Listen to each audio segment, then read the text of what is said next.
Hola, ¿cómo están? ¿Cómo andan? Buenas tardes. Bienvenidos a una nueva emisión de este programa que se llama Seguimos Educando, que lo hacemos acá en Canal Encuentro todos los días, de lunes a viernes, de 14 a 16.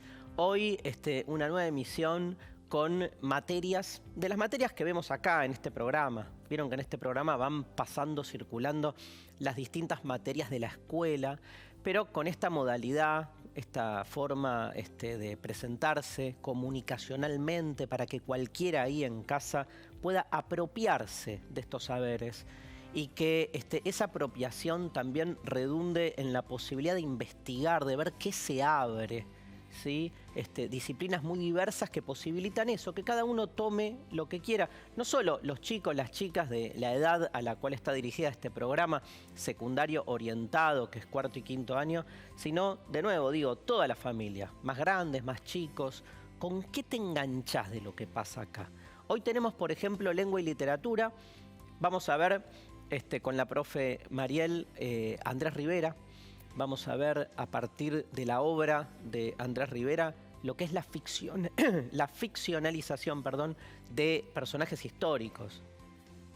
Hay un montón de novelas que van en esa dirección que están buenísimas porque están ahí en ese cruce bastante particular entre la ficción y la historia, ¿no? Y que nos termina como nutriendo en ambos campos, sabiendo un poco más de historia y al mismo tiempo enganchándonos con una historia de ficción, con todo lo que ahí implica y sucede. Y vuelve la profe María Eugenia con más experimentos. ¿Se acuerdan la última vez que empezamos a ver el tema de electricidad? Hoy nos metemos de lleno con circuitos eléctricos. A ver qué hay. A ver, a mí me da un miedo la electricidad. La vez pasada zafamos porque era con pilas. No sé si ahora viene con la electricidad. Bueno, yo por las dudas me alejo. Pero María Eugenia tiene temple, ¿eh? Así que clasaza hoy. Programón, ¿sí? Ya no sé qué aumentativo ponerle, le voy a preguntar a Mariel cuál corresponde. Arrancamos, pero antes estos consejos contra el coronavirus. Lavate las manos a fondo y con frecuencia usando desinfectante a base de alcohol o con agua y jabón. Evita tocarte los ojos, la nariz y la boca. Cubrite la boca y la nariz con el codo doblado. Ventilá todos los ambientes cerrados. Desinfectá los objetos que usás con frecuencia y si tenés fiebre, tos o dificultad para respirar, llamas por teléfono. En Ciudad de Buenos Aires al 107, Gran Buenos Aires 148 y a nivel nacional 0800-222-1002. Vemos el video y arrancamos. ¿Cómo prevenir virus respiratorios, incluyendo el coronavirus? Lavarse las manos frecuentemente, sobre todo antes de ingerir alimentos y bebidas y luego del contacto con superficies en áreas públicas. Al toser o estornudar, cubrirse la nariz y la boca con el pliegue del codo. Inmediatamente después, lavarse las manos. Evitar el contacto directo con personas que tengan enfermedades respiratorias. Si viajaste a países con circulación del virus y sos docente, no docente o estudiante, se recomienda aislamiento domiciliario por 14 días aunque no tengas los síntomas. Podrás solicitar licencia extraordinaria. Seamos responsables para evitar el contagio. Para más información, comunícate con el Centro de Salud de la Universidad Nacional de Río Cuarto. Bien, arrancamos entonces con la clase de lengua y literatura. La profesora Mariel. ¿Cómo estás, Mariel? Muy bien, Darío, ¿y vos? Bien, me encanta tu letra. ¿Mi letra? Sí, a ver, ¿me la dejas ver? Uy, pero esta es de borrador. Ese es el de borrador del pizarrón. Quiero que vean la letra de Mariel. ¿No? Porque, viste que yo con el pizarrón tengo mi vínculo especial. Entonces, me traigo el machete del borrador del pizarrón porque si no me olvido de escribir. Pero te llevas bien con el pizarrón. Se te arman como, te vas como así, ¿viste? A veces. Antes tenés como un tema ahí con ascendente. Ascendente o descendente, depende. Pero nunca lineal. Pero bueno, lineal. habla bien de vos, ¿viste? A veces también así medio ondulante. Sinuoso. Bien, vamos a hablar de Andrés Rivera hoy. Vamos a hablar de Andrés Rivera y en particular de La Revolución es un sueño eterno. Y vamos a ver cómo, como problema de la literatura, cómo podemos enmarcarla como novela histórica. Claro, en el género, digamos. En el género, sí. ¿Por qué es tan importante saber de qué género es? Qué obsesión también, ¿no? Por eso, sí, por eso Bueno, lo planteo como un problema. Porque, más como un problema. Sí, porque está bueno ver desde dónde se puede tomar o desde dónde no. Perfecto. ¿Y qué nos podés contar de Andrés Rivera? Bueno, Andrés Rivera es un escritor argentino, nació el 12 de diciembre de 1928, pero no con el nombre de Andrés Rivera. Ah, ¿no? No, se llamaba Marcos Rivak. Rivak. Sí. Y sus padres eran inmigrantes judíos de Europa del Este que vinieron acá exiliados por ser perseguidos, eran militantes comunistas. Así que bueno, esa marca... Esa marca le quedó en su escritura, en su vida. Vivió 88 años. Sí, ¿no? Y falleció en el 2016 en Córdoba. Vivió sus últimos años allá. Su esposa tiene una biblioteca popular que se ocupaba para hacer ciclos de cine y creo que todos los viernes hacía ciclos de cine Rivera ahí. Mira, y empezó a trabajar muy joven. Sí, muy joven como obrero textil junto a su padre. Se encargaba de trabajar la seda. Entonces, y también tuvo su lado autodidacta, influenciado por su tío, así que la lectura vino por ese lado y a los 13 años, esto es algo que él cuenta, a los 13 años leyó Los Siete Locos de Roberto Arlt, que vimos a Arlt en algunas clases. Entonces, ese tipo de literatura, esa vida como obrero textil y esa influencia de su familia como militantes comunistas forjaron este autor que vamos a ver. Esta identidad. Se afilió de joven a la Juventud Comunista y empezó a escribir en una revista clandestina del partido. Sí. ¿No? Esto cuenta un poco su biografía. ¿Y por qué se llama Andrés Rivera? ¿Hay una historia? Sí, un porque motivo? Cuando tenía que usar un seudónimo para la revista y la calle en la que vivía era Andrés Lamas, y Rivera era el apellido de un escritor que él estaba leyendo, un escritor colombiano que está más vinculado con el romanticismo y armó ahí. Armó ahí. Estaba leyendo a Rivera, vivía en Andrés Lamas, dijo Andrés Rivera. Me encanta. Me encanta la irracionalidad, ¿no? Sí, o el guiño también, ¿no? Porque este autor Rivera, la novela más famosa es La Vorágine, que habla sobre el contexto en Colombia de la explotación del caucho y, bueno, la explotación de los indios también, ¿no? Claro. Entonces ahí hay también un guiño. ¿Y el guiño de la calle? No, bueno, ahí ya no sé. Un guiñito. Un guiñito, a medias. Uno solo, si no serían dos. Me encanta construir relatos de todo. Me encanta. Vamos a escucharlo a Andrés Rivera hablar sobre su propia escritura. Escribo como el primer día que me puse a escribir. Esto es. Esos grandes cuadernos anillados, escribo a mano.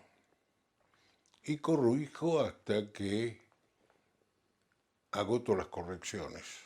Siempre el tiempo me enseñó que siempre faltará una corrección más.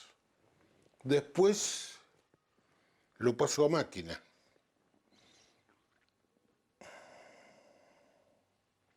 Es una primera pasada provisoria. Y después una segunda, porque hay muchas correcciones. Tal vez 2 o 3 páginas que necesitan que las vuelva a reescribir. Y después ya está. Ya estoy exhausto. No es que sienta aversión hacia lo que escribí, ya estoy exhausto. Parece que era muy recurrente en Andrés Rivera ser así como muy obsesivo en la corrección de sus textos, ¿no? Corregía, siguiendo esa máxima que dice que escribir es reescribir, ¿no? Digo, los que de algún modo escribimos alguna vez, sabemos que lo más rico aparece en el ejercicio de la reescritura, ¿sí? ¿Cuándo escribió su primer libro? La primera obra es del 57, se llamó El Precio y se la dedicó a Juan Gelman. Juntos trabajaban en esta revista del Partido Comunista, Nuestra Palabra. Pero bueno, después lo expulsaron al del partido por algunas diferencias y por plantear algunos cuestionamientos hacia la organización. y marca también un poco este código de su escritura, ¿no? De hablar de la excepción Claro. de un acto revolucionario, ¿no? Totalmente. Y hablando de actos revolucionarios, se empieza a interesar en algún momento por la historia y la personalidad, por el personaje de Castelli, ¿no? En el marco de lo que es la Revolución de Mayo, y empieza a cranear lo que es este libro que vos trajiste, La Revolución es un sueño eterno. Sí, así es. En el 85, cuenta Rivera que empezó a interesarse, que fue la primera vez que leyó un artículo sobre Castelli y vio que esta incompletitud, me animo a decir esa palabra, esta incompletitud de la biografía, esta falta de información de esta persona, el personaje histórico de Castelli, lo llevó a escribir. Pero lo que más le llamó la atención fue saber que había muerto por un cáncer de garganta, de lengua, ¿no? Sí. Porque a él lo llamaban el orador de la revolución. Entonces, pensar que al orador de la revolución, ese portavoz de la revolución, le haya dado un cáncer de lengua y que haya muerto sin poder hablar, fue lo que lo impulsó a la escritura. El libro se publica creo que en 1987. En el 87, Y sí. digamos, y es una muestra de esto que vamos a trabajar hoy, de este cruce entre literatura, digamos, historia y sí, política, diríamos. Y política, sí. sí. Y lo que hace es intercalar, digamos, dos estilos. El monólogo va a aparecer. Claro, ahora porque aparece fuerte el monólogo. Parece una estructura de monólogo, sin llegar a ser una estructura teatral propiamente dicha, pero también hay rasgos históricos. Entonces... ¿Te estás cuidando de no irte para arriba por lo que te dije? No. Igual no me voy tanto para arriba, ¿sí? Te rebas, pero no importa. No importa. Está ahí queda. Entonces tenemos los rasgos históricos propios de la novela histórica, pero lo que incorpora distinto es esta estructura de monólogo. Lo vamos a profundizar un poco más y a leer algunos fragmentos. Dale, vamos a escuchar de boca de Andrés Rivera por qué eligió la figura de Juan José Castelli para escribir su novela. Usted, yo, el camarógrafo, cualquier chico de la calle, ¿qué sabe de Juan José Castelli? Miembro de la primera junta, enviado de la primera junta del Alto Perú. Punto. ¿Por qué Castelli entonces?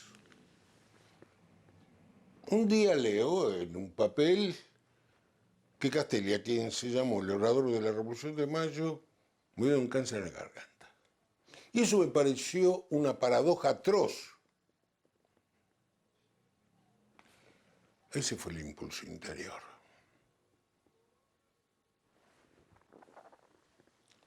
Busqué algún material que me sirviera para ese esbozo de novela que me empezaba a circular en el cuerpo. No solo en la cabeza, en el cuerpo. Nada. Entonces, con esos pocos datos, me largué a escribir. Y salió lo que salió. Y el impulso interior dejó de sonar cuando puse punto final a la revolución. Bien, me parece que estaba clarísimo cuál fue el impulso que motivó a Rivera a trabajar la figura de Castelli. Contanos un poco, digamos, la novela obtiene un premio. Sí, el Premio Nacional de Literatura, y a partir de ese premio, digamos, eres reconocido como un escritor, digamos, consagrado. Y es muy interesante esta edición del libro, lo voy a mostrar a ver si se puede ver. Ay, con la tapa. Está muy bien armado, porque más allá de la obra, tiene a modo de prólogo un avistaje al autor, un avistaje a la obra. Tiene actividades también, ¿no? Para lectura posterior. Es muy interesante cómo está construido el libro. Y el prólogo, la introducción, está escrita por Fernando Núñez. Y él plantea que hay dos vertientes principales en la obra. La primera es esta construcción de los personajes históricos y que también hay una construcción de una memoria propia, ¿no? Entonces podríamos poner acá personajes históricos.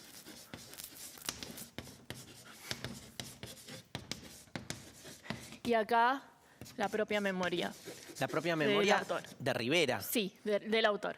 Claro, es como que crea, o sea, los personajes son históricos, pero cuando los personajes históricos hablan, parece como que hablaran en la actualidad. Por eso, claro, es como una voz contemporánea. Como una voz lo que contemporánea. escuchamos, sí. Después escribió 2 libros más, ¿no? Sí, escribió El Farmer también y escribió El Manco Paz. Uno, El Farmer, va a hablar de Rosas en el exilio en Inglaterra y El Manco Paz va a hablar de el General Paz, ¿no? Mirá. Entonces, en esta misma... Lo suelen presentar como una trilogía, ¿no? Porque conserva esta idea de novela histórica, claro, pero con ficción, ¿no? En la construcción del personaje. Mira vos, y qué interesante, ¿no? El abordaje a personajes históricos. Me quedé pensando, si yo escribiera una novela histórica, ¿con quién me engancharía? ¿Vos pensaste? ¿Con qué personaje histórico? ¿No? Lo planteé como una consigna. Mira, lo vemos después, me estoy anticipando. Sí. No, está bien igual. Está bien. Quiere decir que la clase está teniendo su ritmo. Bueno, lo voy pensando. Dale, Vos dale, también. mientras. Dale, Yo mientras vemos quién era Juan José Castelli.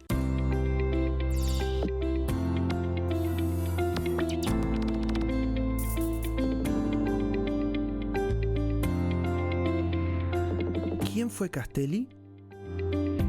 Juan José Castelli nació en Buenos Aires el 19 de julio de 1764. Estudió en el Colegio Montserrat de Córdoba y en el Real Colegio de San Carlos. Era primo y amigo de Manuel Belgrano, quien lo designó como suplente de la Secretaría del Consulado en 1796. Junto a Belgrano, Rodríguez Peña y Vieites, fue uno de los precursores de la Revolución de Mayo. Castelli fue comisionado para intimar al virrey Cisneros a que cesara en su cargo y fue el encargado de defender la posición patriota en las sesiones del Cabildo del 22 de mayo de 1810. A partir de entonces lo llamaron el orador de la Revolución. Fue nombrado vocal de la Primera Junta, organismo que le encargó la represión de la contrarrevolución de Liniers en Córdoba. Castelli estuvo a cargo de los fusilamientos.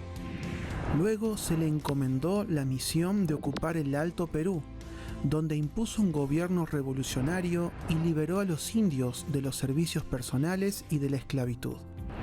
Castelli pactó una tregua con los realistas, que estos no respetaron, y sorprendieron traicioneramente a las fuerzas criollas, a las que derrotaron en Huaqui el 20 de junio de 1811.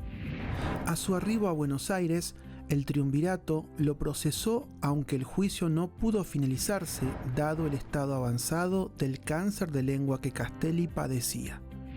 El orador de la Revolución murió como consecuencia de su enfermedad el 12 de octubre de 1812. Sus últimas palabras fueron: "Si ves al futuro, dile que no venga". ¿Cómo se cuenta la historia desde la literatura? Bueno, en la literatura argentina hay una marca fuerte, ¿no? Desde, por ejemplo, lo habíamos mencionado también la vez pasada, desde el Sarmiento, desde el Facundo de Sarmiento. El Sarmiento del Facundo, que es un gran... Puede ser también. ¿No? También. ¿Qué diría Facundo Quiroga, no? O el Matadero de Echeverría, pensemos en cómo Sarmiento configura la geografía local, cómo configura también al gaucho, ¿no? Y hace esta dicotomía que llega hasta hoy de civilización y barbarie. Echeverría, cómo configura la idea de contraposición entre unitarios y federales. Entonces, a partir de la literatura hay una manera de contar la historia, ¿no? Claro. Entonces, en ambos casos hay un efecto de realidad, que es lo que se quiere, a lo que se quiere llegar, va a decir Núñez en este prólogo, citando a Roland Barthes, que también lo habíamos mencionado en alguna situación.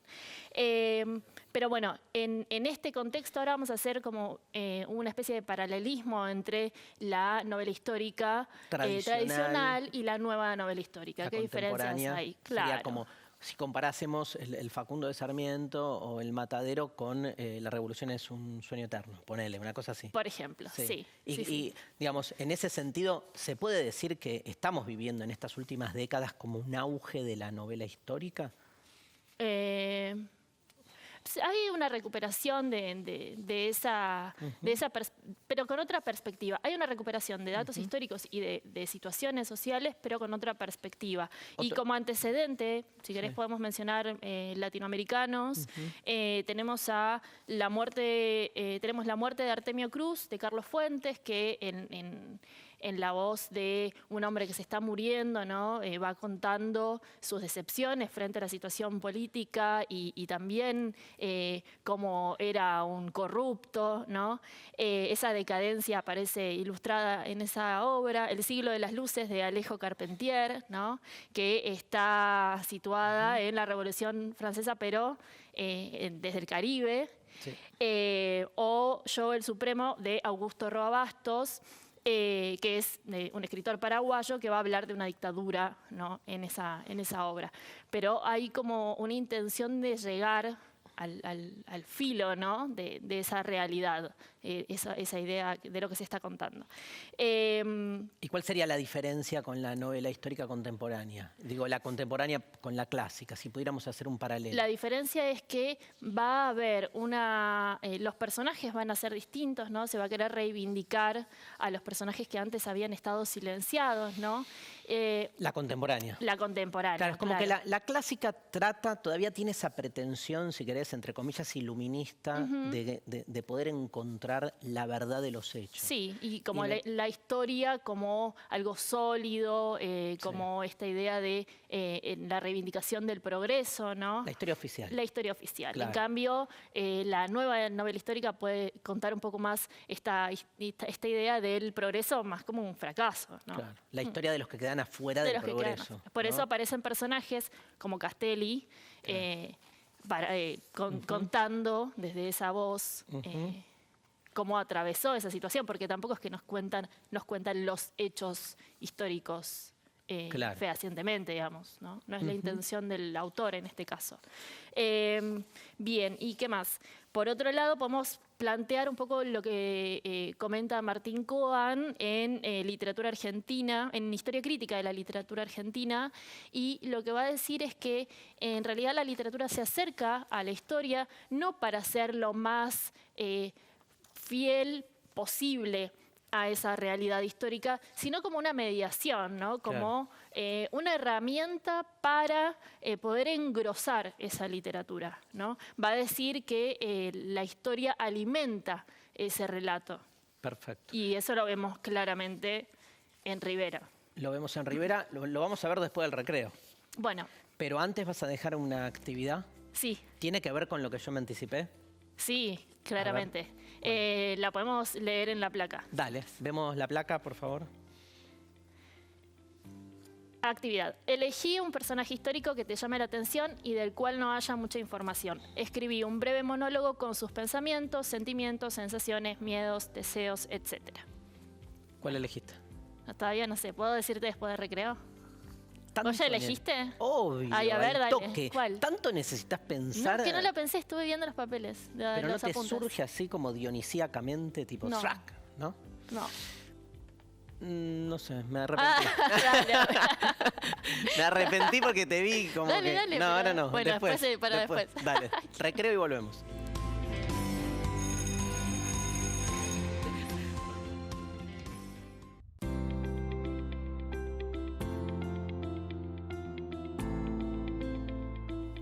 Seguimos educando. ¿Sabes que me quedé pensando en personajes por ahí anónimos, ¿no? Claro.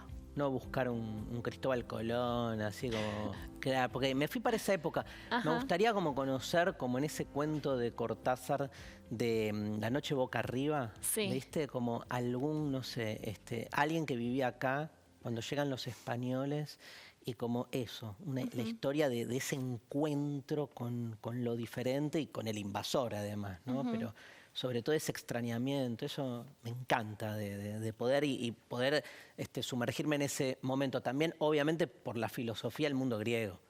Ok. Me encantaría Pero un personaje desconocido. Desconocido por ahí, sí. Si no, me agarraría algún filósofo que se sabe algo. Por ejemplo, la historia de Empédocles, que se supone que se suicida arrojándose a un volcán. Wow. Y quedan sus sandalias en la ladera del volcán, ¿sabías? No. Historia esa la tomó Hölderlin después en el romanticismo alemán. Una historia de esas, así. Bueno, bien. ¿Vos?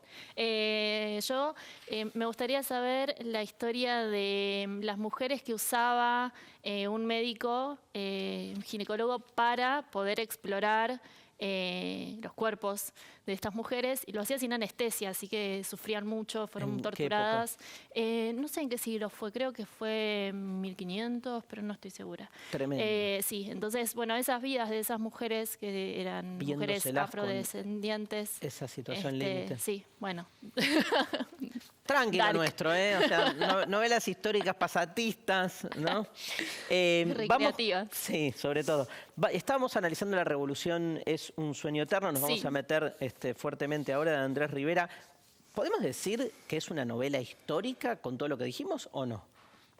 Yo iría más por el no, habría que pensar qué dice el autor. Igual es interesante traerlo y ponerlo como novela histórica y de ahí empezar a tensar, ¿no? esos conceptos. Él decía que no. Él decía que no, que él decía que era apenas un aprendiz de novelista. Este tópico se llama el de la falsa modestia, claramente Claro, también, ¿no? tal cual. Bueno, un Pasa. aprendiz de novelista, no, escribía muy bien. ¿Te digo cómo lo dice él? Sí.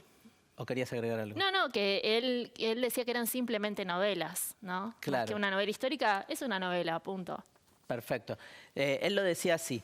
Tienen a esos dos personajes de la historia argentina a los que yo intenté poner en un escenario que les resultara verosímil al lector de estos días y de los que vienen. Yo no hago interpretaciones de la historia, yo escribo ficción. Escribe ficción. Muy claro él ahí, ¿no? Sí. Y la particularidad que tiene es que no es que presenta un suceso histórico o no sé, con una fecha y un lugar, sino lo que hace es detenerse en los discursos de los personajes, ¿no? Y en la reflexión de ese personaje, y en qué piensa, y en cómo se reitera ese pensamiento y vuelve una y otra vez, ¿no? Eso tiene que ver mucho con su estilo. Entonces es muy interesante porque como Castelli no puede hablar porque tiene cáncer en la lengua, lo que aparece es una problematización de la escritura ante la imposibilidad del habla. Y cómo lo maneja en la novela es brillante. Está buenísimo. ¿Qué pasa con los epígrafes, no? Que es algo que... Sí, los epígrafes, bueno, hay dos epígrafes al principio de la novela. Uno es de Juan Domingo Perón, en Del poder al exilio, y el otro es de Lenin. Qué cruce, ¿eh? Sí, qué cruce. Y siempre están hablando, el de Lenin, que es el más cortito, dice: todo es irreal menos la revolución. ¿Querés leer el otro, el de Perón? Dale. ¿Cómo era el de Lenin de nuevo? Todo es irreal menos la revolución. Fuertísimo, ¿no? O sea, es lo único real, Es lo único la revolución. Y Perón dice: como todos aquellos que en cierto momento de su vida cambian de camino, me di vuelta a mirar lo que dejaba a mis espaldas. En aquella atmósfera borrosa de lluvia y de niebla, todo parecía irreal, dice. Mirá qué contraposición con la frase de Lenin, ¿no? Juan Domingo Perón, del poder al exilio, aparece esta frase. Sí, y siempre está en el tema de la novela, ¿no? ¿Qué pasa con esa revolución? ¿Qué le pasa a Castelli con su intención de llevar a cabo esta revolución, ¿no? Y como portavoz. ¿Y qué pasa con la revolución? ¿Hasta qué punto los que la hicieron sienten finalmente que logran su objetivo? Que la pudieron llevar a cabo. O Totalmente. No, tal cual. Vamos a leer uno de los comienzos más contundentes, vamos a escuchar, sí, uno de los comienzos más contundentes de la novelística argentina, que es el comienzo de La Revolución es un sueño eterno. Lo vamos a escuchar leído por Tom Lupo, poeta, psicoanalista, voz fundamental de la radio argentina, que se nos murió hace muy poquito, mayo de este año, a los 74 años. Lo escuchamos. Escribo. Un tumor me pudre la lengua y el tumor que la pudre me asesina con la perversa lentitud de un verdugo de pesadilla. Yo escribí eso aquí en Buenos Aires, mientras oía llegar la lluvia, el invierno, la noche. Y ahora escribo, me llamaron, ¿importa cuándo? El orador de la revolución. Escribo, una risa larga y trastornada se enrosca en el vientre de quien fue llamado el orador de la revolución. Escribo, mi boca no ríe, la podredumbre prohíbe a mi boca la risa. El fragmento termina así. Yo, Juan José Castelli, que escribí que un tumor me pudre la lengua. Sé todavía que una risa larga y trastornada cruje en mi vientre, que hoy es la noche de un día de junio y que llueve y que el invierno llega a las puertas de una ciudad que exterminó la utopía, pero no su memoria. Qué relación tan paradójica con la revolución, ¿no? Sí. La Sí, sensación de que había ahí algo que no terminaba de cuajar. Sí, además, bueno, él tuvo sus propias frustraciones y traiciones también cuando venía volviendo de la batalla en Alto Perú, ¿no? Entonces, Totalmente. también. Decime, ¿qué se pueden destacar como rasgos ahí de la escritura? Pensemos un poco en la estructura, perdón, en la escritura de Rivera propiamente dicha, y por qué podemos decir que no es una novela histórica tradicional, ¿no? Hay algo en la sintaxis, las frases son breves, la sintaxis tiene que ver con la repetición, ¿sí? A veces pareciera hasta un poema en prosa, como está escrito. Hay en esta repetición como algo de lo angustiante, ¿no? Algo que se arrastra, ¿no? Esta pena por el fracaso de esa revolución propia, ¿no? Vivida desde su propio cuerpo también, en el abandono de esa enfermedad, ¿no? Claro. Si bien tenía a su primo que lo acompañaba, pero había esta sensación de soledad angustiosa estaba. Bien, y después vamos a ver la presencia de dos narradores. Hay uno que está en primera persona, que habla de sí mismo, ¿no? Castelli narrador en primera persona, y después hay un Castelli narrador en tercera, pero que habla de sí mismo. Claro. ¿Sí? Yo Castelli y él Castelli, ¿no? Entonces esa separación del narrador es como que nos da la sensación de que hay hasta un compadecimiento de esa imagen, ¿no? Claro. Después los vocativos aparecen mucho también, y esta reflexión entre escritura y habla y cómo se por el tema del cáncer, se desplaza. ¿no? Además, o sea que no puede sino escribir. No puede sino escribir, exactamente. Sí, de hecho para comunicarse tiene que escribir y mostrar, ¿no? Qué es lo que está queriendo transmitir, porque no puede hablar, o cuando inclusive a veces puede hablar, no quiere hablar, ¿no? Totalmente. ¿Te parece que veamos algo de todo esto en un fragmento? Veámoslo. Dale, vamos a ver cómo funciona todos estos procedimientos que acaba de explicar Mariel en un fragmento del capítulo 22 del cuaderno 1. Lo escuchamos en la boca de un alumno. Castelli a caballo tiene frío. Envuelve sus manos en el cuero de las riendas y afianza la puntera de las botas en los estribos. Se le enfrían los dientes. Tengo frío en los ojos, dice su lengua cortada, inmóvil en la boca nauseabunda. ¿Qué es eso que se vacía, erguido, sobre la montura de un caballo? ¿Qué es eso que, erguido, sobre la montura de un caballo, se enfría bajo la luz plomiza de un cielo de invierno? ¿Qué es eso que, erguido, sobre la montura de un caballo, extravía su nombre en un espacio frío y vacío? ¿De quién son esos ojos que se vacían en una cara que se vacía?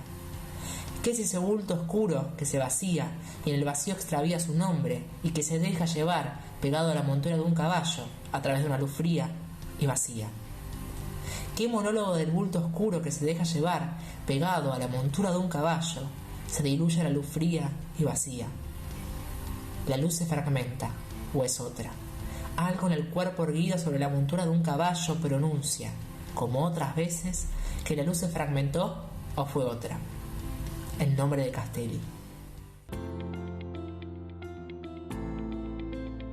Un momento, digamos, fundamental del libro es toda la narración del acontecimiento de la extirpación de la lengua, ¿no? Y cómo va a jugar Rivera en ese doble sentido de la lengua como órgano y la lengua oral, expresiva. la lengua expresiva, sí. El Sí, lenguaje, así es, ¿no? el lenguaje.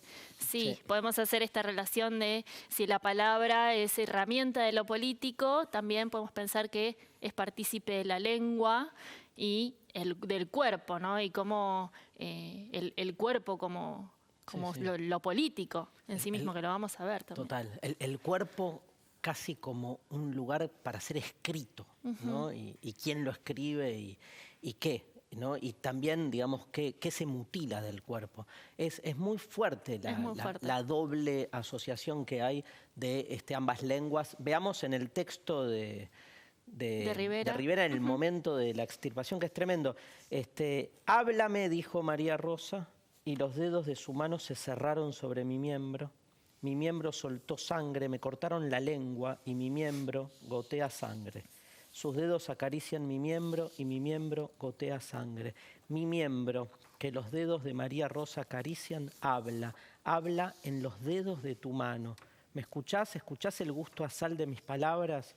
María Rosa movió la cabeza de un lado a otro de la almohada y murmuró, háblame más, la mano cerrada, caliente sobre el miembro de Castelli. Y en la mano de María Rosa, cerrada, caliente, Castelli se escuchó hablar, escuchó el gusto a sal de sus palabras. Mi corazón está ahí, mi vida está ahí, la leche que la Biblia maldijo está ahí, la fatigada alegría del vencedor está ahí. Ay, Es tremendo. Sí. tremendo. Bien, entonces es interesante cómo hay una traslación, ¿no?, de esta potencia del orador de la revolución a este puño que va a escribir firme, ¿no? Y se repite en varias partes de la novela. Es un puño que escribe firme y preciso, ¿no? Entonces Rivera lo que hace es plasmar esta idea de la lengua como órgano. Lo voy a anotar porque lo vamos a seguir usando como órgano, y la lengua expresiva, ¿no? Como decía Darío, como lenguaje. Acá me estoy yendo para abajo porque tengo cosas arriba. Entonces, y cómo a partir de este doble juego hay una representación de la derrota en Castelli, ¿no?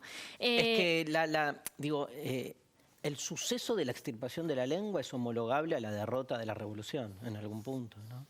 Sí. Es eso, así, Bueno, frontal. hermoso, me Sí. encantó. Entonces, así como aparece, para pensar también desde qué otro lugar podemos tomar la novela, ya problematizamos la novela como novela histórica o nueva novela histórica, y también podemos pensar cómo se trabaja esta idea de lengua órgano y lengua expresiva, por ejemplo, desde la perspectiva de Val Flores, que es una escritora, la voy a mostrar acá. Este es su último libro. Ahí está. Se llama Una lengua cosida de relámpagos. Y voy a traer un fragmento. Dale. Val, que se escribe con Val minúscula, se escribe con ¿no? minúscula, sí, es por una decisión de la escritora, sí, es docente también. Entonces, ella escribe esta obra a partir de un hecho autobiográfico, que es que un día, intentando subir a un árbol, se trepa unas latas, se cae y con con los dientes se corta la lengua. Estás entonces, como, ¿viste? Sí, Invirtiendo. estoy disléxica. Interesante. Estoy con la lengua así. Con la lengua se corta los dientes. Exactamente.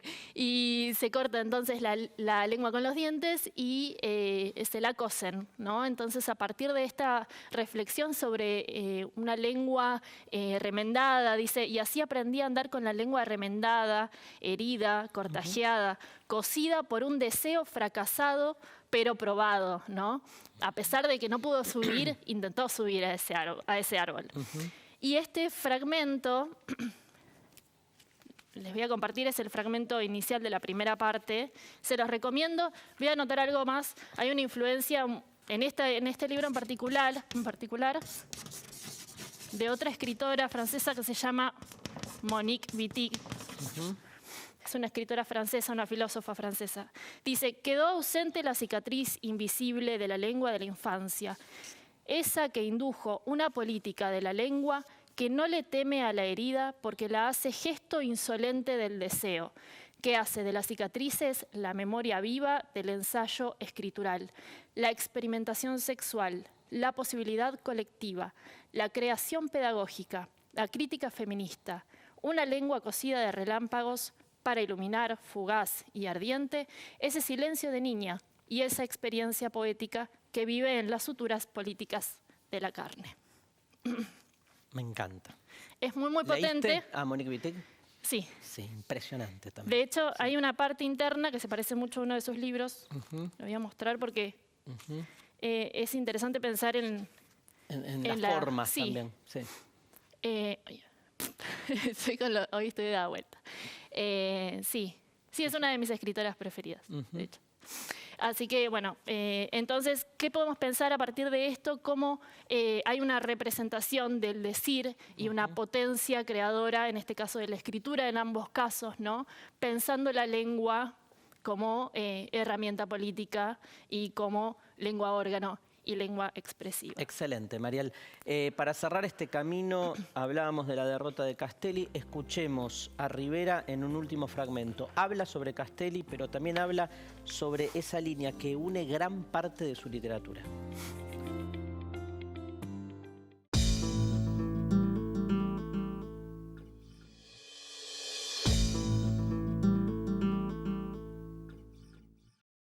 Hay un tema, un solo punto que puede identificar buena parte de los títulos que se me adjudican. La derrota. Esto es, todos los intentos de liberar a este país de la opresión, y pongo, como es obvio, como uno de esos protagonistas, a Castelli, fueron derrotados. Bien, creo que después de toda esta clase, muchos van a ir al libro, ¿no? Sí. Dan ganas, es un libro. Sí, es un libro breve, se lee dentro de todo rápido. Está buenísimo, aparte, digo, con toda esta mezcla de géneros que lo hace llevadero y sobre todo al que le interesa un poco la historia y el personaje de Castelli, que es como el personaje, ¿sí?, de la Revolución de Mayo, el más revolucionario, podemos decir, y al mismo tiempo el más olvidado. ¿Te parece una otra actividad? Sí. Para los che, estamos reactividad. Hacemos actividad, la leemos así, también la leemos en sus casas. Actividad. ¿Qué cosas dice tu lengua? ¿Qué podría decir y no dice? ¿Qué cosas no dice tu lengua y dice tu puño a través de la escritura? Anímate a escribirlas. ¿Se entendió?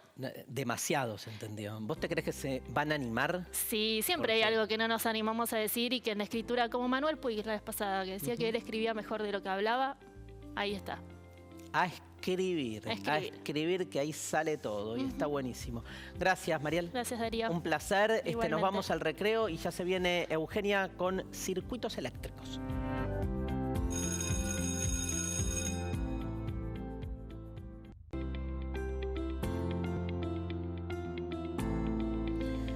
Bien, seguimos educando, cambiamos de materia, nos metemos con el fascinante mundo de la física. Bueno. Y de la electricidad, ya me da miedo. Mira, me voy a sacar la campera. Nada. No, pero porque la vez pasada fue con pilitas. Hoy también. Vamos hoy todavía. Seguimos Entonces, con pilas, no nos vamos a meter con los 20. ¿No nos metemos? No. Excelente. Contanos de qué va a tratar la clase de hoy. Bueno, hoy vamos a seguir con corriente eléctrica, pero vamos a hablar de circuitos eléctricos. Perfecto. ¿Sí? Acá hay unos dibujos de unos De los circuitos. Bueno, vamos a ver qué pasa y cómo cómo usarlos, entre comillas. esos Excelente. circuitos. Empecemos con algún repaso de, Vamos a de lo que hacer un veníamos viendo. repasito de lo que vinimos viendo, que estuvimos hablando de electricidad y que hablamos que podíamos cargar los cuerpos electrostáticamente. Ujú. Dijimos que había 3 formas para cargar, que era fricción, Fricción. contacto, Ujú. inducción.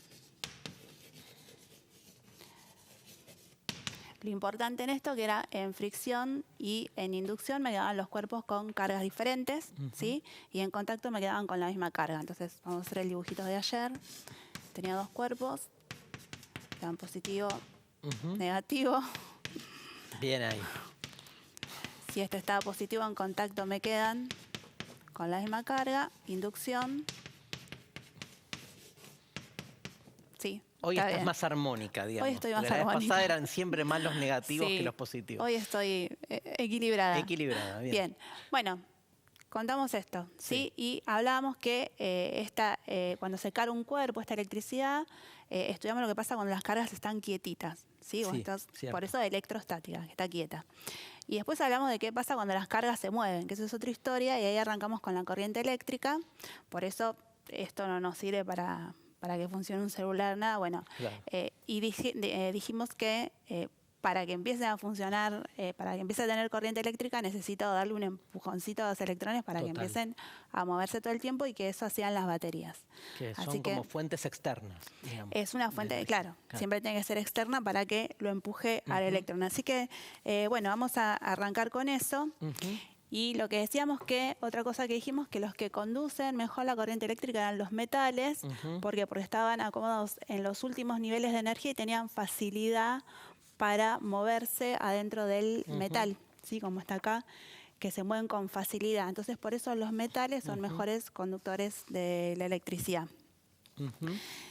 Bueno, y después, ¿quiénes son estos portadores de energía que hacen que los electrones se muevan? Bueno, son las que conocemos como baterías, que acá tengo Claro. una batería, o las pilas. Y yo acá lo que traje es una fuente de tensión, ¿sí? Que tiene varios valores de tensión. Va desde 1,5 hasta 12 volt, Bien. ¿sí? De continua. Entonces, bueno, yo con esto suplanto las pilas. Claro. ¿Sí? Conecto para un circuito, suplanto las pilas con la fuente de tensión. Bien, ¿y qué pasa con por qué la pila le da esa energía al electrón? Imagínate que lo que está pasando es que yo, por ejemplo, imagínate que tengo esto con agua y tengo agua al mismo nivel. Entonces no va a pasar nada acá, porque está toda en equilibrio, está toda a la misma altura, no tengo una corriente de agua, no fluye el agua. En cambio, si yo lo que tengo acá es más volumen de agua de este lado que de este, lo que va a pasar es que el agua fluye en yendo para este allá. sentido. Bueno, con las pilas es eso parecido. Mira. Sí, tengo de un lado como que el potencial es mayor que de un lado que del otro, entonces empieza a fluir la carga. Perfecto. ¿Sí? En ese sentido. Eso es lo que pasa aquí, por eso se mueven esas cargas. Claro. Bueno, y vamos a ver entonces a definir qué es la corriente eléctrica. Ahora sí, ya nos metemos. Me Voy a encantó ese borrar dibujo, esto. el del agua. Y es bastante Claro. claro. A veces las comparaciones son pedagógicamente buenísimas. Sí, y para esto tiene entender mucho para comparar con el agua. Ahora vamos a ver cuando veamos circuitos. Bueno, Bien. entonces vamos a definir lo que es la intensidad de la corriente eléctrica, que es lo que nos interesa. Claro. Sí, nosotros vimos la clase anterior que lo que pasaba con los electrones era que están uno al lado del otro y uno lo empuja y ese empuje va para todos y se van corriendo.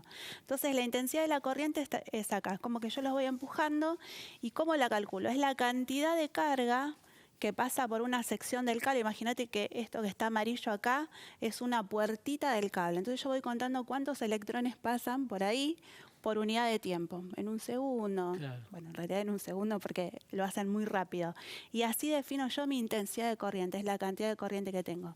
Entonces, la cantidad de corriente es la carga dividido el tiempo. Sí, esta sería la fórmula para calcular la intensidad de corriente. Esta sería es la fórmula, donde la corriente la medimos en una unidad que se llama ampere. La carga, que más o menos, que lo dije en la clase anterior, también en Coulomb. Y el tiempo lo vamos a medir en segundos. ¿Sí? Estas son las unidades que usamos para medir corriente y carga, que son como las más nuevas. Perfecto. Y acá es importante destacar la definición del ampere, que el ampere lo puedo definir como Coulomb por segundo. Coulomb sobre segundo. ¿Sí? Okay. Unidades de carga dividido unidades de tiempo. Bien. Entonces, bueno, una vez definido esto, ¿te acordás que en la última clase habíamos armado un circuito sencillito? Sí. ¿Sí? Bueno, entonces vamos a ver qué elementos aparecen en el circuito de los que estaban acá, ¿te acordás? De lo Sí. que tengo acá arriba, ¿con qué lo había armado? Lo habías armado con los cables, Sí, con una batería o pila sí, y con una lamparita. con una lamparita. Vamos a agarrar estos que son más cómodos. Entonces acá voy a agarrar una lamparita, que una me la hizo desaparecer mi hija ayer, la chiquitita, justo ayer, y no la encontré más. Así que estaba recontenta. Entonces, bueno, tengo estos 3 elementos, ¿sí? El cable, El cocodrilo. el cocodrilo, que para mí es más lindo trabajar con los cocodrilos. Lo voy a conectar ahí, que es más rápido. Hay unas plaquitas que se consiguen en las casas de electrónica que se llaman protoboard, que compras los cablecitos y tiene agujeritos, los metes ahí, son súper cómodos para trabajar con esto. Bueno, ahí tengo. Bueno. Buah. Ahí tenemos. Nos volvimos un programa claramente de la tarde de la televisión. Sí, bueno, ahí está. Ahí tenemos. Entonces, ¿cuáles son estos 3 los elementos que voy a estudiar acá? Lo voy a sacar, pues se va a quemar. Tiene mucho. ¿Cómo se va a quemar? ¿Se va a quemar? ¿Sí? Sí, se me quemaron ya. Había comprado 6, 7 y por estar Yo me acuerdo que probando. la última clase dijiste que la batería quema lamparitas. Sí, Y ahora porque le da la mucha. mandaste ahí de una. Sí, me olvidé. Pero porque Mirá. ayer tenía, la clase anterior tenía una pila. Sí, ahora le mandé la batería, no importa. Ok. No pasó nada igual. Entonces tenemos, los elementos que vamos a trabajar son la fuente, Sí. La batería en este caso. que en este caso es la batería, Perfecto. la lamparita, que en este caso la lámpara hace trabaja como lo que llamamos resistencia. Ahora vamos a hablar de la resistencia. Si yo te digo resistencia, ¿a Sí. qué te suena? Algo que resiste. Claro, ¿no? algo algo que confronta. Sí, exacto. Bueno, la idea cuál es. Yo cuando conecto los cables a la fuente, que empiezan a circular la corriente eléctrica. Entonces, ¿qué pasa? La resistencia lo que hace es justamente eso. Trata como, no le da facilidad para que pase, para que viaje la corriente. Claro. ¿Sí? Entonces, bueno, eso es lo que hace la resistencia. Perfecto. Y en general, o sea, en un circuito siempre vamos a tener resistencias porque estamos tratando de que funcione para encender algo. Es eso que quiero que funcione, eso va a ser la resistencia. Ok. Digamos, básicamente porque le estoy empujando a los electrones para hacer que funcione algo. Se prende una luz o se prende un ventilador, lo que sea. Entonces siempre vamos a tener la resistencia. Entonces siempre voy a tener la fuente de la resistencia y lo que corre, lo que fluye por el cable, que es la corriente. Siempre tengo estas 3 cosas, que la vamos a llamar I chiquita, I mayúscula, es lo mismo. Okay. Es igual. Entonces, bueno, en este circuito, entonces todas estas cosas, ¿cómo las voy a representar? Se representan así. La fuente se representa de esta manera, ¿sí?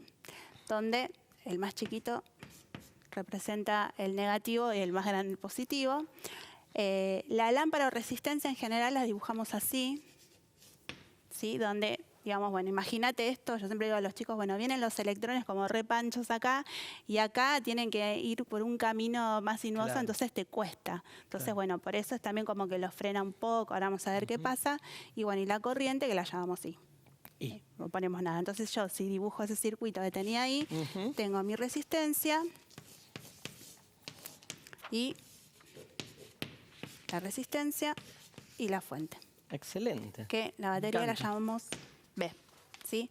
Ahora, ¿qué pasa? Los cables tienen una resistencia, una resistividad, todos los elementos por donde conduce electricidad tienen una determinada resistencia que la caracteriza a cada elemento. Cada elemento tiene su resistencia característica. Okay. ¿Sí? No es que la corriente puede ir libre como quiere.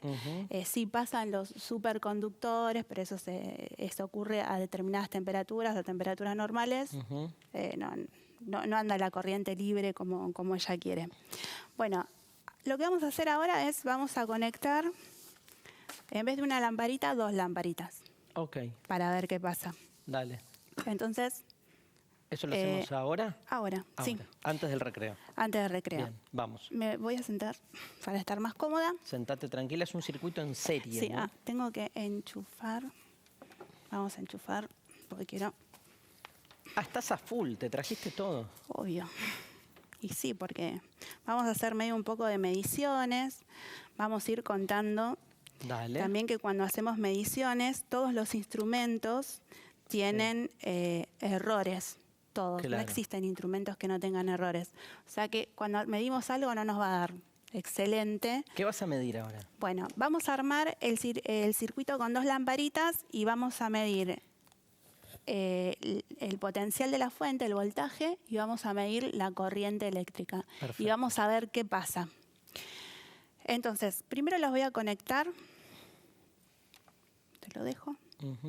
Esto con mucha tranquilidad. Como está en el dibujo allá arriba, Sí. voy a parar, los voy a conectar de esta manera. Fíjate que están una al lado de la otra. Claro. Esto, cuando tengo esto así cerradito, se llama malla en un circuito. Okay. Y cuando tengo elementos en una misma malla, se dice que esos elementos están conectados en serie. Perfecto. O sea que bueno, después lo anoto. Dale. Después lo anotamos. Entonces lo que voy a hacer es, voy a conectar en serie las 2 lamparitas. Dale. Y vamos a ver qué pasa. Pongo así como re nerviosa. Tranquila. Mientras, si quieren y tienen alguna duda, nos escriben, saben, al WhatsApp, ¿no? 11 011 32 62 63 62. Que Eugenia, mientras conecta, les contesta por WhatsApp, es polifuncional. Bueno. Ahí ¿No te está. gusta el chiste? Estoy concentrada. Estás concentrada, obvio. Estoy Más con concentrada en lo electricidad. mío. Bueno, entonces, fíjate que acá esta es nuestra fuente, Sí. que dije recién, que va entre 1,3, en 1,5 y 12 volt. Entonces, bueno, la voy a conectar.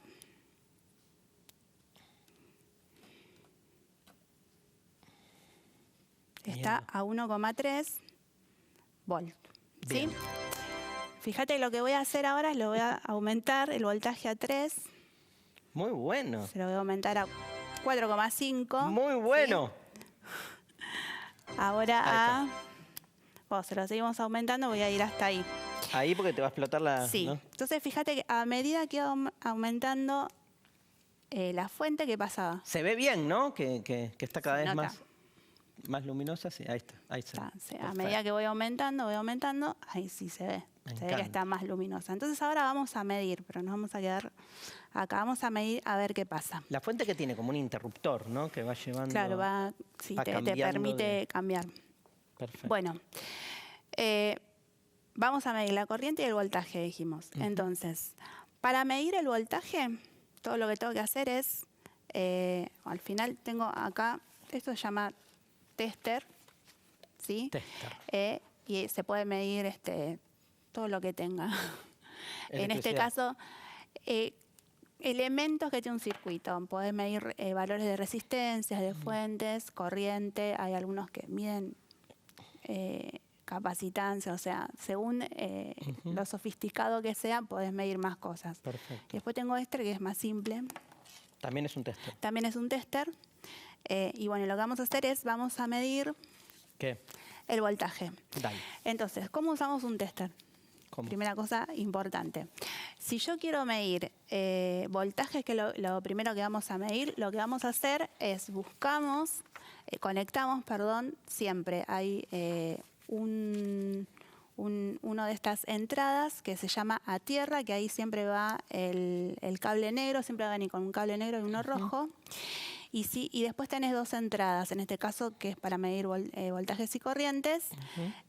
Si quiero medir voltajes voy a poner el cable rojo en la entrada de voltajes, si quiero medir corrientes lo voy a poner el de corrientes. Excelente. ¿Sí? Y después tiene hay que fijarse si estoy midiendo corriente continua o corriente alterna.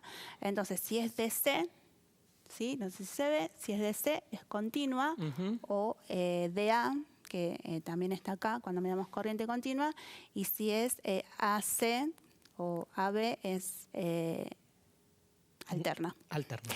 Entonces vamos a ir a continua. Yo quiero medir voltaje continuo, entonces ya conecté en mi entrada de voltaje y ahora voy a poner el tester para el lado donde tenemos ahí, DC. Perfecto. ¿Sí? Quiero medir voltajes. Bueno, entonces ahora, ¿qué voy a hacer? Opa. Lo que voy a hacer es, primero voy a medir el voltaje que está saliendo de la fuente, o sea que me voy a parar acá en estos 2 puntos donde tenemos, y no estaría viendo, acá te hice unos numeritos que es el tope de máximo que puedes medir. Como yo ya sé que estoy trabajando con menos de 12 volt, lo voy a poner en el número 20 que mide ahí hasta 20. Hasta 20, ¿Sí? Está.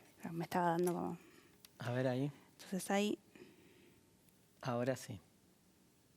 Que es lo mismo, lo que cambia es... 347, 348. Claro. ¿Sí? Eso es lo que me está entregando la fuente, que anda medio... Supuestamente arrancaba el 1,3, pero no. Ahí es donde hablo de los errores de los instrumentos. Total. No es tan perfecta. Ahora voy a ver acá, voy en la primer lamparita. Dale. Vamos a medir. A ver si me muestra el DIRE el tester. La lamparita 1,66. ¿Qué pasó? ¿Qué pasó? ¿Qué pasó con el voltaje? ¿Antes cuánto daba? Antes daba 3,40. Y ahora 1,60, pues la mitad. 1,60 bajó. Bajó. Vamos acá. A ver, DIRE. Acá. Acá no se ve nada. 0. Hay 1,60 de nuevo. La mitad. La mitad. Claro. Bien. Entonces, ¿qué pasa cuando tengo cosas conectadas en serie? Básicamente lo que pasa es esto, que el voltaje disminuye. Perfecto. ¿Sí? Ahora vamos a ver qué pasa con la corriente. Entonces, ¿cómo medimos la corriente? ¿cómo medimos la corriente? También usamos el tester, pero para medir la corriente lo que voy a hacer es conectar en serie el tester también.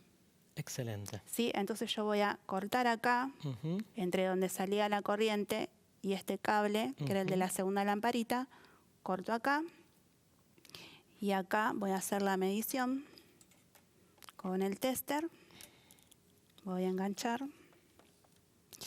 Pero además, como voy a medir corriente ahora, lo que voy a ir hasta Vas a cambiar AC, de nuevo. voy a cambiar de nuevo. Y como seguro es menos de 10, voy a ir hasta donde dice 10 amperes, porque seguramente la corriente es mucho menor. Perfecto. ¿Te lo tengo? Teneme a ver si sale acá. 0,20. 0,20. Bien, ahora voy a medir para la otra lamparita. Dale. A ver qué corriente está pasando. Entonces lo cierro acá. Y lo voy a abrir acá.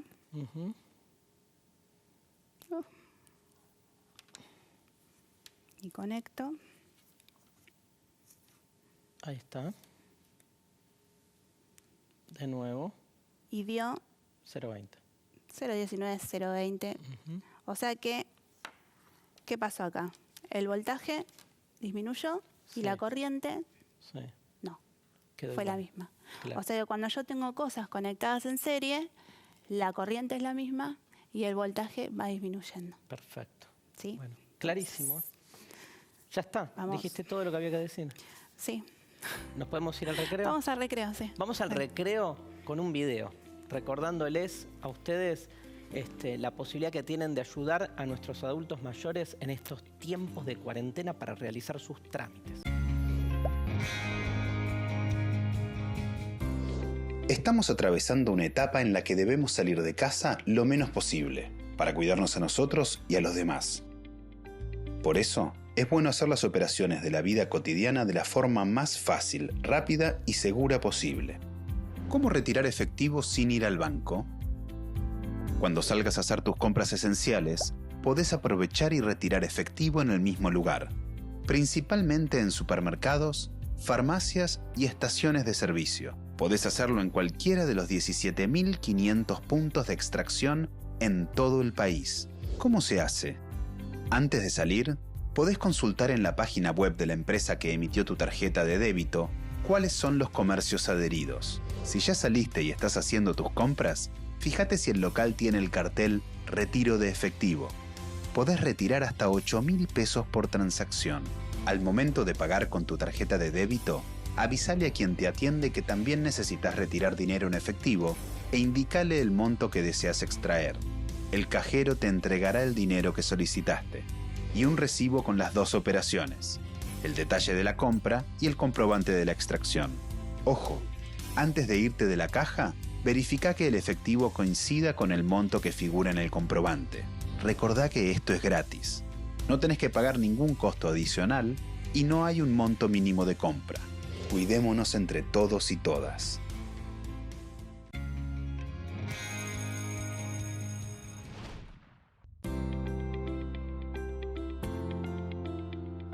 Seguimos educando. Quiero saber qué va a pasar con ese vaso dado vuelta ahí.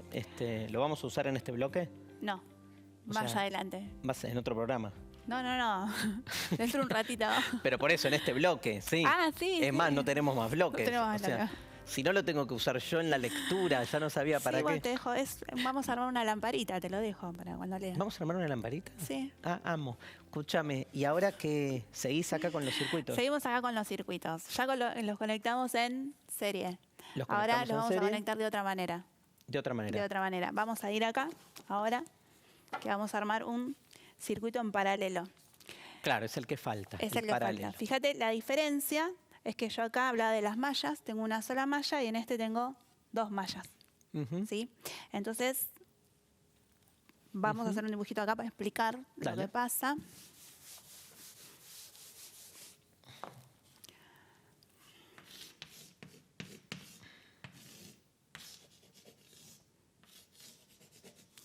A ver, la idea es la siguiente. Un poco. Cuando empieza a circular la corriente, ¿sí? Viene la corriente viajando por acá, ¿no? Cuando llega acá, ¿sí? Lo que va a pasar es que se va a ir por cada una de las ramas que tengo acá. ¿Sí? O sea que estos puntos donde se unen esas ramas se llaman nodos. O sea, acá tengo un nodo y acá tengo otro nodo. Y lo que va a pasar es que va a venir corriente por acá y se va a ir corriente por acá. Claro. ¿Sí? Y cuando llegue acá, va corriente para allá y viene corriente para acá. Ujú. ¿Sí? Perfecto. Entonces vamos a medir qué pasa con las corrientes, ¿sí? Cuánto miden las corrientes, si van a seguir siendo las mismas, como en el circuito en serio, van a cambiar, y vamos a medir la diferencia de potencial. Dale. A ver si disminuye como antes o no. Lo hacemos de nuevo con el tester, ¿no? Lo hacemos de nuevo con el tester. Y tenemos que otra vez volver a conectar para la corriente en paralelo Claro. y para la corriente en paralelo. Bueno, entonces, ¿cómo lo vamos a armar? ¿Cómo lo vamos a armar? Qué buena pregunta. Ay. Entonces, venimos acá. Podríamos usar, bueno, no importa. Me Vamos a encanta necesitar verte más en cables. acción pensando Vamos por a hacer acá dónde. lugar. Necesitamos más cablecitos ahora. Bueno, entonces va a venir por acá. Tengo uno. Ujú. Por acá va a venir el otro. Así que acá me va a quedar cable. Ujú. Esto con paciencia. Igual a mí me encanta armar circuitos. Ujú. Ujú. Te encanta como, Me gusta. como hobby. Sí, qué sé yo. Esperá ¿Qué que haces cuando acá no tenés nada que hacer? Armo circuitos. armo circuitos. Sí. No, la electrónica yo creo que es un camino de ida. Sí, todos dicen, ¿eh? Yo le tengo Sí, sí. miedo, No, pero el que se Es engancha... súper divertido. Sí, Sí. te reentretiene. Súper relaja. Bueno, fíjate que acá lo que voy a hacer es acá tengo un nodo. Sí. ¿Sí? Acá ya tengo un nodo. Y acá voy a tener otro nodo. ¿Y dónde se ve el paralelo ahí? Ah, ahí están los dos. Está. Ahí están los dos. Ujú. Y acá necesito otro cable más. Mis cables. Tácate. Vamos a armarlo acá, sí. De una. ¿Qué pasó con mis cables? Falta un cable. ¿Falta uno? No. Espera que se enganchó. Ahí está. No, no importa, lo hacemos. ¿Lo puedes hacer así? Sí. Sí. Ponele. Acá tengo el otro nodo. Vamos a ver si se engancha. ¿Cómo odio estos cocodrilos chiquitos? Ahí está. Bien. Bueno, y ahora le vamos a dar corriente. Dale. Cha, cha, cha, cha. Muy bueno. atento el diré. ¿Y qué estamos? Bien. Bueno, entonces, primera observación. Sí. A ver si te das cuenta. ¿Te acordás que antes cuando los armé en serie, esto sigue estando en 1.5? Sí. Brillaban así en la primer... Menos. No, brillaban menos. Menos. O sea que acá ya tenés la pauta, uno está viendo que si está brillando más, Sí, está pasando más corriente. claro. ¿Sí? Como que el circuito en paralelo garantiza más corriente. Más corriente porque si hay más corriente, vamos a analizarlo, si hay más corriente es porque alguien lo está empujando un poquito más. Claro. O sea que antes, como que el voltaje bajaba, ahora hay algo que Que lo hace lo hace subir. más grande. Entonces Sí. ahora vamos a medir primero el voltaje, así como Dale. está armado. Entonces lo voy a medir. Lo voy a medir primero lo que sale de la fuente, o sea que voy acá. Dale. Medimos acá. Tenemos otra vez. ¿Y qué hacemos? Lo mando a voltaje. Y me voy de voltaje para acá. ¿Sí? Ujú. Me fui. Y ahí medimos. 273. 273. Bueno, ahora voy a medir acá la primera lamparita. 269. Y la primera era 263, ¿no? Sí. Voy a ir acá. Impresionante. No se dividió como antes. Casi podríamos decir que 268. Que es lo mismo. más o menos el error fue el Sí. mismo en Ujú. todos. Entonces, en este caso, el voltaje es el mismo, Perfecto. ¿sí? Para las dos lamparitas. Ujú. Y ahora vamos a medir la corriente Medimos la corriente. y vamos a ir en la primer, en la primer malla. La voy a medir por acá. Au. Vamos a tomar acá. Y vamos a cambiar, cambio corriente. No conseguí la fichita. Ujú. Pongo para medir corriente. Denme acá, porfis.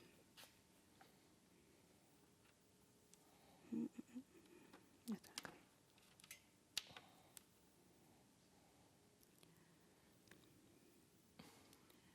.50, Sí. sí, la corriente. Ya cerré la... ¿Y el otro? Y ahora vamos a ver el otro, a ver qué pasó, si es la misma corriente. Así que voy a conectar, acá estoy conectando la fuente otra vez, pero voy a conectar acá en serie, o sea que lo voy a sacar de acá. Ujú. Vamos a poner, ¿Qué? por acá tenía otro, este, para que sea más fácil medirlo. Dale. A ver, 0. 0. 0. 24. Bueno, más o menos. Entonces, acá la corriente, Ujú. el voltaje es el mismo, pero lo que va a cambiar es la corriente. La corriente. A ver, puede ser que sea la misma corriente porque está relacionado con las resistencias. Ujú. Lo que tiene es que nosotros ahora no la podemos medir, pero si yo pudiera reemplazar todo este circuito que está en paralelo por uno con una sola lamparita que sea equivalente, y lo que va a pasar es que esa corriente va a ser mayor a esta. Perfecto. ¿Sí? Clarísimo. Porque, a ver, la idea, viste, cuando hablábamos del agua, Ujú. si nosotros, cuando vos salís una canilla de agua y tenés por dos lados que pueda circular el agua, no es que el agua decir, voy por acá o voy por allá. Se Claro. va por los dos caminos. O sea que es Total. mucho menos el caudal que va por acá y por acá del que venía por acá. Bien. Gracias, Eugenia. ¿Qué otras unidades tenemos que conocer Lo vemos en el próximo video.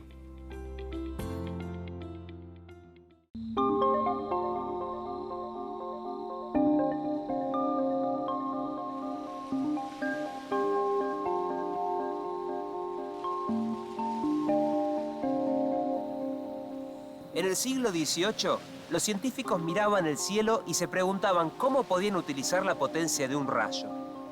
Lo lograron. Solo 100 años más tarde, los metrólogos discutían en qué unidades debían medirse las magnitudes eléctricas.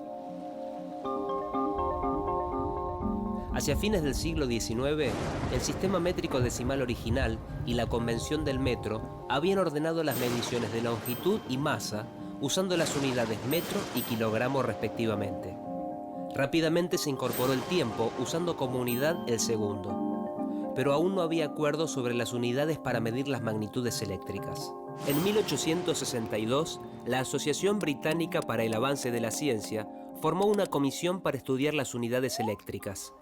Aparecieron diferentes alternativas, como el sistema CGS y otras basadas en las constantes de proporcionalidad usadas en las ecuaciones que rigen al electromagnetismo. En 1881 se realizó el primer Congreso Internacional de Electricidad en París. Para ese entonces había 12 unidades diferentes de tensión eléctrica, 10 de corriente y 15 de resistencia. En el Congreso de 1893 en Chicago se establecieron las 3 unidades eléctricas principales. Para la tensión, el volt; para la resistencia eléctrica, el ohm; y para la corriente eléctrica, el ampere. Pero todavía existía confusión en estas unidades. Fue al físico e ingeniero italiano Giovanni Giorgi a quien se le ocurrió que a las magnitudes de la longitud, el peso y el tiempo, establecidas en la convención del metro, se les agregara la de la corriente eléctrica. La idea de Giorgi se adoptó en 1946. Así se determinaron 4 unidades de base: el metro, el kilogramo, el segundo y la recién llegada, el ampere. Más tarde se agregarían la candela, el kelvin y el mol. Bien, Eugenia, retomamos, vamos a ver qué ahora, la ley de Ohm, ¿no? Sí, retomamos antes con las unidades que hablaba, que tenemos nuevas unidades. Dijimos la corriente, que la medíamos en ampere, y la de la resistencia se mide en ohm, que el simbolito es así. Ohm. En honor al físico que trabajó en esto, en ohm, medimos la resistencia. Bien, entonces vamos a ver qué pasa con la ley de Ohm. Vamos a hacer más rapidito en este circuito, que tengo unas lamparitas. Dale. Para hacer más rápido, no estar armando y desarmando. Entonces lo que vamos a hacer es, tengo el circuito acá, que lo que voy a hacer,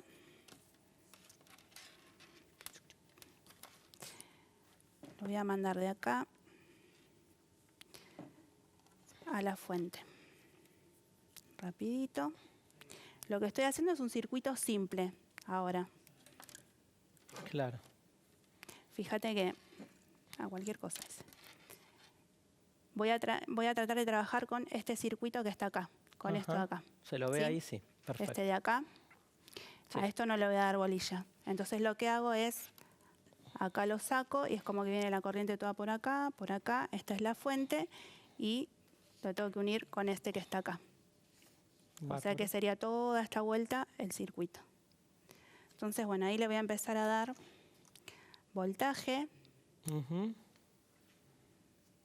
está. Ahí se empiezan a prender las lamparitas, no sé si se llega a ver. A medida que le voy dando más voltaje. Hay una lamparita, pero... Hay una lamparita. A ver, démosla. Ahí. Ahí. Dale. Hay una, se ve, ahora se está prendiendo un poco más. Ahí está. Ahí se está prendiendo. Bueno, ahí ya le di 12. Ahí se Esta se la rebanca, sí. Los 12 volts. Bueno, esto es lo que pasa con un poquito la ley de Ohm. ¿Cómo se relaciona el voltaje con la intensidad de la corriente? Okay. ¿Sí? Y el voltaje son los dos directamente proporcional. Cuando uno aumenta, el otro también. O sea, cuando le doy más energía, circulan, cuando le pego más fuerte a los electrones, circulan más electrones. Claro. Sí, y eso hace que genere más corriente. Y el cociente entre el voltaje y la corriente me da la resistencia. Perfecto. Entonces, fíjate lo que va a pasar acá. Lo que voy a hacer es cierro el circuito acá y ahora me quedo con el circuito en paralelo. Y acá, no sé si se llega a ver, acá hay unas cositas chiquititas que son resistencias de en serio. Estas son de las verdaderas que se usan en los circuitos eléctricos. Y vas a ver cómo disminuye. Si yo le doy... A ver. Vas a ver que no... Sí. Espera, que hay algo que no conecté.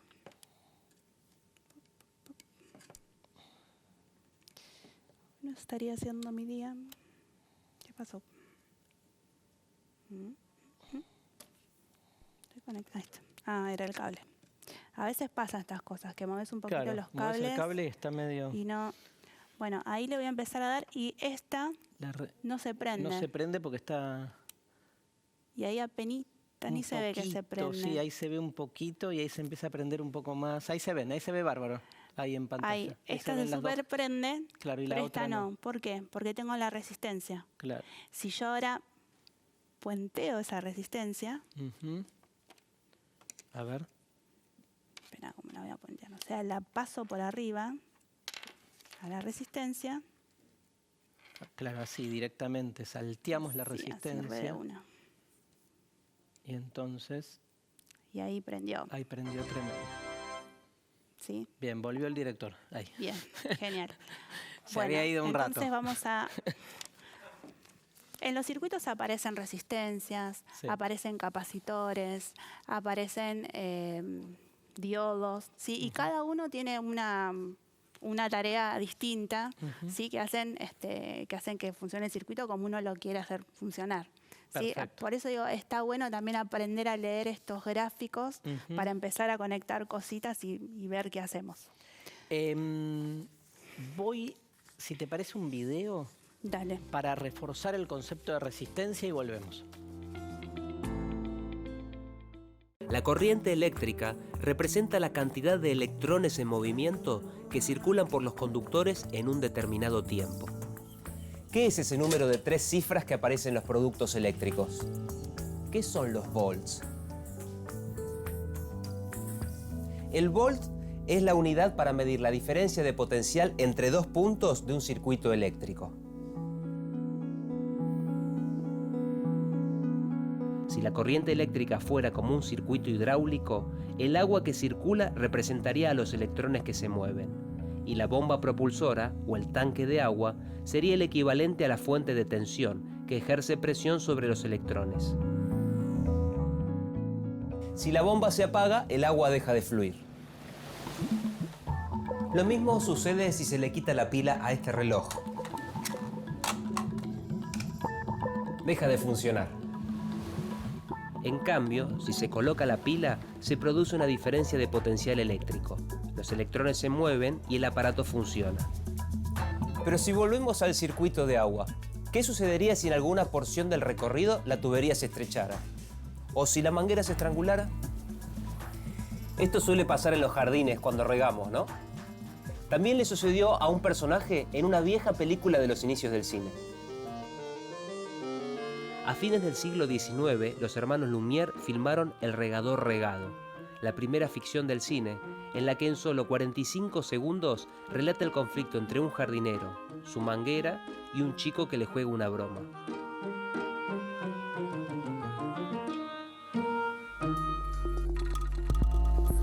El agua del jardinero tenía dificultades para atravesar la manguera estrangulada, que se resistía al paso del agua. Es un buen ejemplo para entender el concepto de la resistencia en un circuito eléctrico.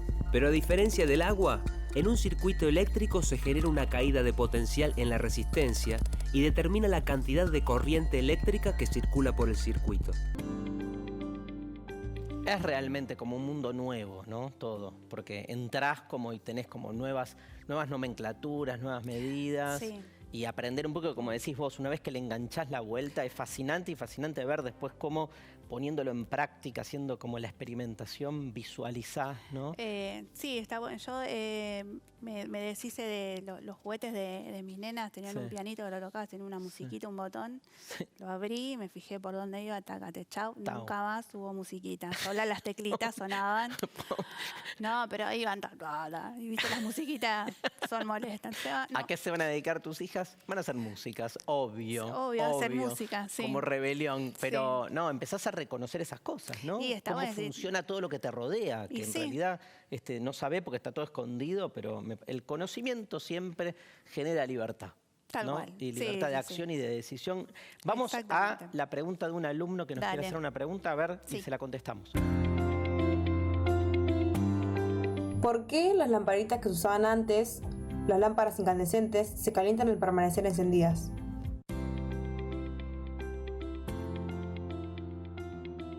¿Por qué permanecían calientes entonces las lámparas de antes? ¿Por qué permanecían calientes? Vamos a verlo acá con un pequeño experimento de qué es lo que pasa. Sí, vamos a armar como una lamparita.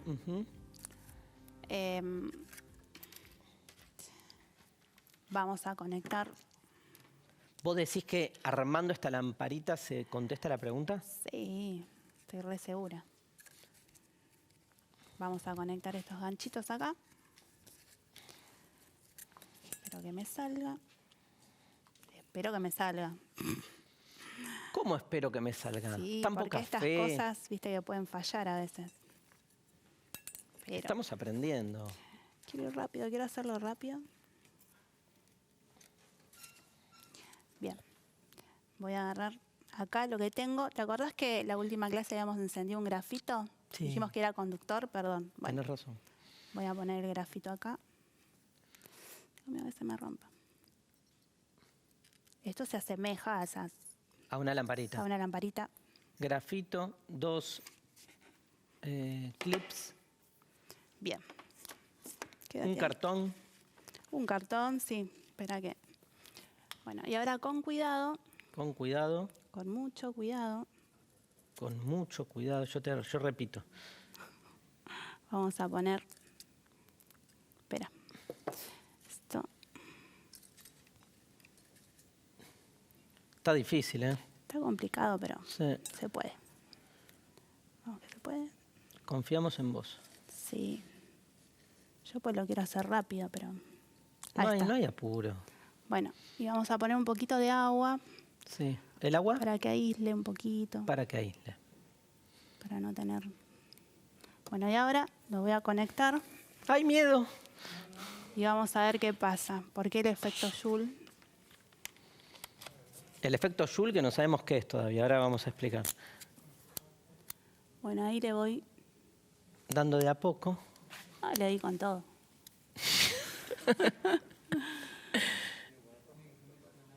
¿Qué está pasando? ¡Sí! Sos una genia. No puedo creer. Mirá el grafito. Esto es lo que pasa en las lamparitas, básicamente. Y esto es el efecto Joule. La electricidad, el choque de electrones, lo que genera es calor también. Claro, ¿Sí? totalmente. Entonces, cuanto más corriente tengo, más calor. Así que bueno, acá está. Escúchame, ¿y el agua para qué es? No, para aislar un poquito acá, sí. Ahí se cortó. Ahí sí, ahí se explotó ya. Explotó. No se lo bancó, que es lo que pasaba con las lamparitas. Claro, sí, cuando ya habían circulado demasiados electrones, había mucho calor, los cuerpos de las sustancias tienen un punto que ya no se bancan más. Totalmente. Ese pasaje y se cortaban. El filamento ese que se cortaba y uno lo movía así, y se quemó la lamparita. Claro. Bueno, es lo que pasó acá. ¿Y qué es? Entonces, ¿a qué se conoce como efecto Joule? Es esto, justamente, es como la corriente eléctrica también libera calor. Claro. ¿Sí? Perfecto. Así que bueno, vamos a ver, vamos a justamente el efecto Joule, lo vamos a completar en este video.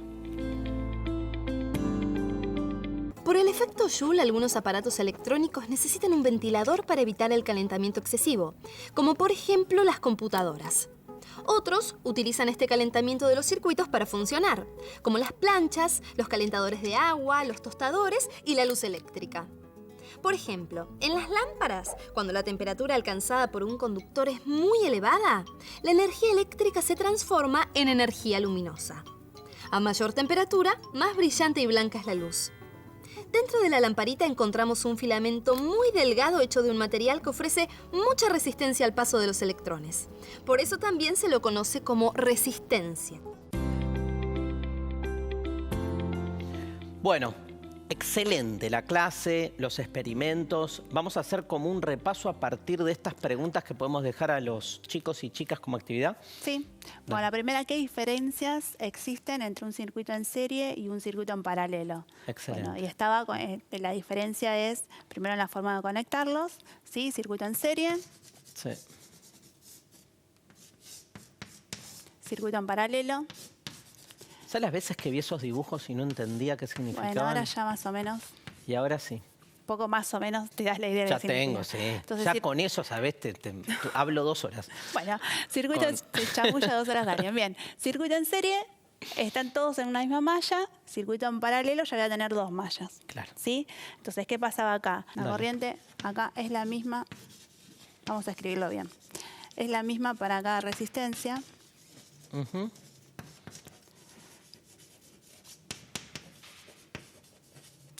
Y el voltaje decae para cada resistencia.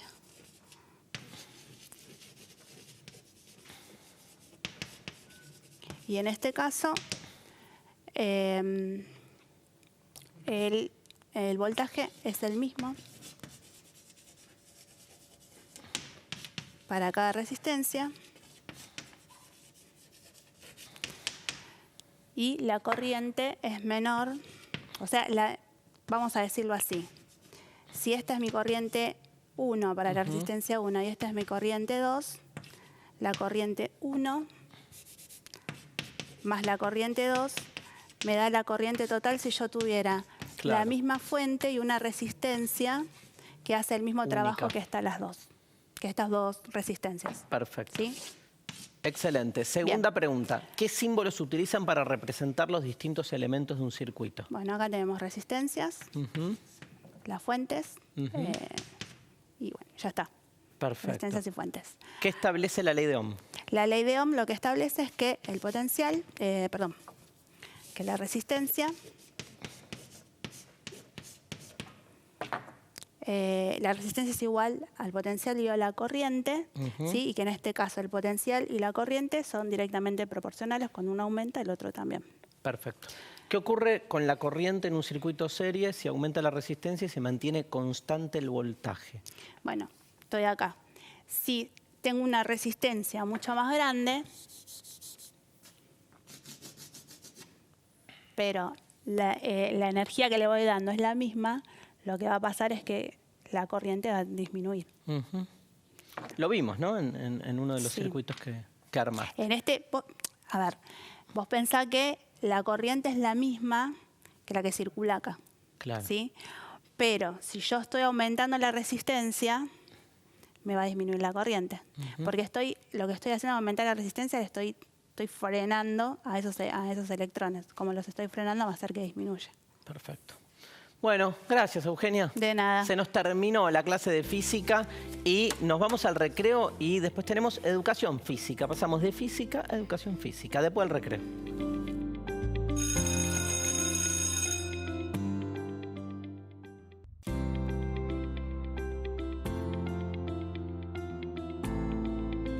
Quinto bloque. Cerramos el programa con clase de educación física y después lectura. Volvemos a los mitos griegos, romanos. Pero primero la clase de educación física. A ver qué nos trae para la clase de hoy la profe Claudia.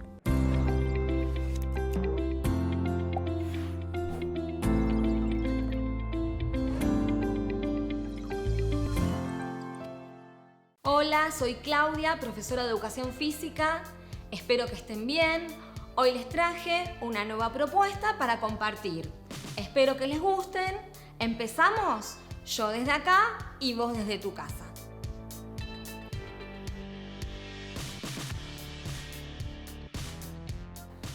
tan importante hacer ejercicios de movilidad articular antes de realizar un esfuerzo. En las articulaciones están los sensores, receptores del sistema nervioso y son los primeros en alertar al corazón, al sistema nervioso simpático, para los cambios cardiovasculares que van a producirse a medida que suba la intensidad de ese esfuerzo. Por eso te recomiendo, antes de hacer cualquier actividad física, hacer ejercicios de movilidad articular. Ahora vamos a empezar con los ejercicios de movilidad que nos van a preparar para los siguientes esfuerzos. Aflojamos los hombros, hacia atrás, hacia adelante, circunducciones, hacia atrás, hacia adelante. Nos tomamos con las manos de los hombros y hacemos círculos, hacia atrás, hacia adelante. Ahora los vamos a dejar en esta posición y vamos a mover como molinetes hacia un lado, hacia el otro. Movemos las muñecas hacia un lado, hacia el otro. Brazos, ahí, aflojando. Agregamos una rotación suave. Siempre empezamos con movimientos suaves. Cintura.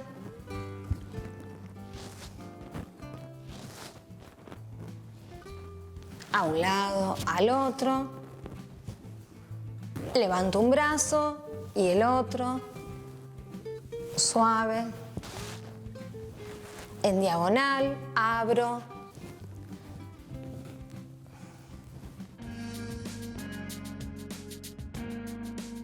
Ahora seguimos con los ejercicios de calentamiento. Son muy importantes porque preparan al organismo para los esfuerzos siguientes. Elevan la frecuencia cardíaca, estimulando al sistema cardiovascular. También aumenta el consumo de oxígeno, estimulando al sistema respiratorio. También estimula al sistema endocrino y al sistema nervioso. Son ejercicios muy importantes para que puedas tener un mejor rendimiento de los ejercicios que realices posteriormente. Vamos a empezar a levantar un poquito la frecuencia cardíaca con un pasito, pasando el peso del cuerpo a un lado y al otro.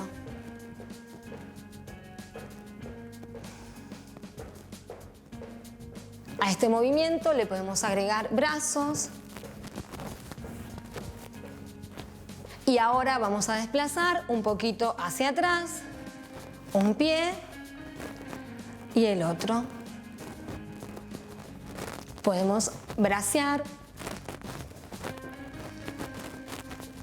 Ahora vamos a hacer un ejercicio que es dar un paso hacia adelante, pateo y un paso hacia atrás. Pateo.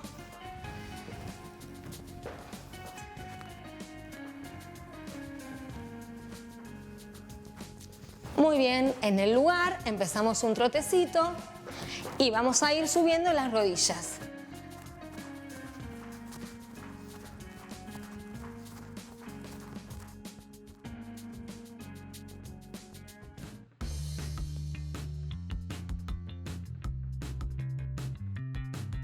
El calzado durante la actividad física.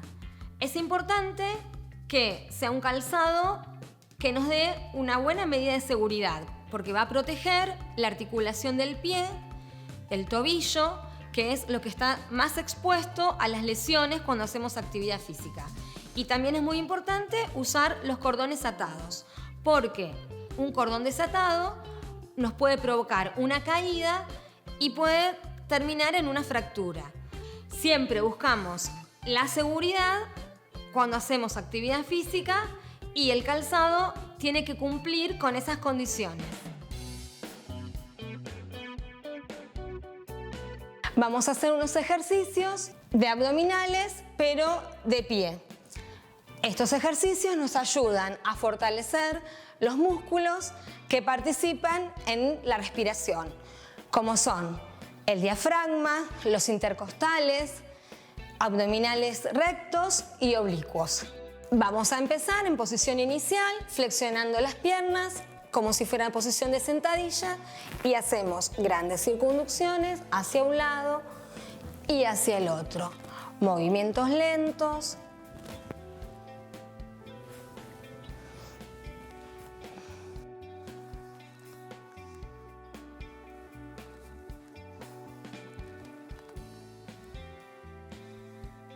Otro movimiento es hacia atrás, rotación.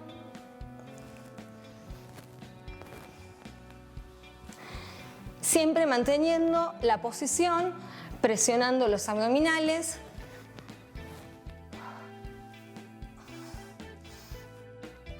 Levanto la rodilla. Ahí, subo. 3, 4, 5, 1, 2, 3, 4, 5. Rodilla y cruzo. Ahí. 1, 2, 3, 4, 5. 1, 2, 3, 4, 5. Ahí y ahí. 1, 2. Ahí y ahí. Ahí y ahí.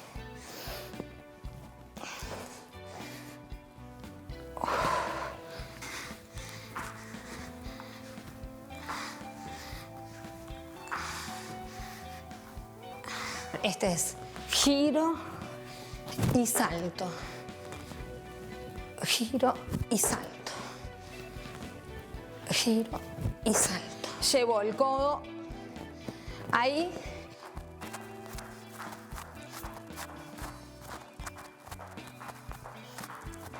Bueno, vamos a pasar la botellita entre medio de las piernas.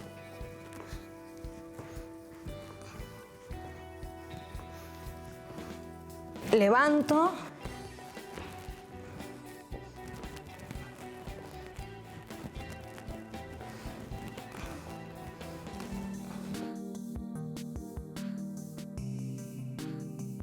¿Por qué es tan importante hacer ejercicios de elongación o de estiramiento después de una clase de ejercicios físicos? La flexibilidad es una de las capacidades condicionales o cualidades físicas y es importante estirar la fibra muscular para poder recuperar su elasticidad y su flexibilidad. El músculo tiene un mecanismo de defensa que es un reflejo miotático que actúa después de los 30 segundos de estiramiento. Para superar ese reflejo miotático deben superar los 30 segundos de estiramiento. Y hacer ejercicios de relajación, bajar la frecuencia cardíaca, siempre nos ayudan para reponer, digamos, todo el desgaste que tuvimos en la actividad física que estuvimos haciendo. Ahora vamos a elongar para estirar los músculos que trabajamos recién. Tomamos aire, estiro, aflojo.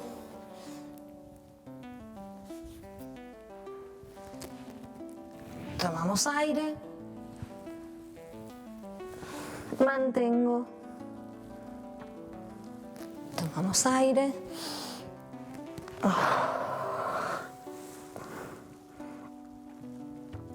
Rodilla al pecho.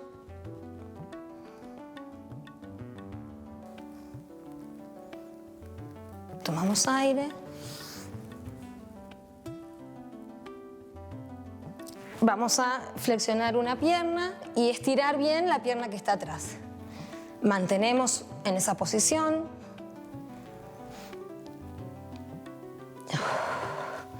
Cambio de pierna.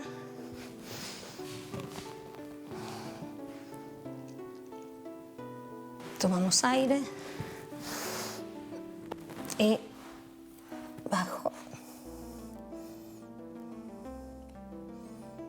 Recordá que podés encontrar información de educación física en los cuadernillos de Seguimos Educando. Los podés retirar en los centros de distribución o por internet. Esto fue todo por hoy. Espero que lo hayas disfrutado, que lo pongas en práctica. a ver si armás tus propias rutinas, a ver si haces tus propios ejercicios, podés mandarme tus videos, a ver cómo te salen y seguí cuidándote haciendo actividad física. Quédate en casa, hacé actividad física en casa.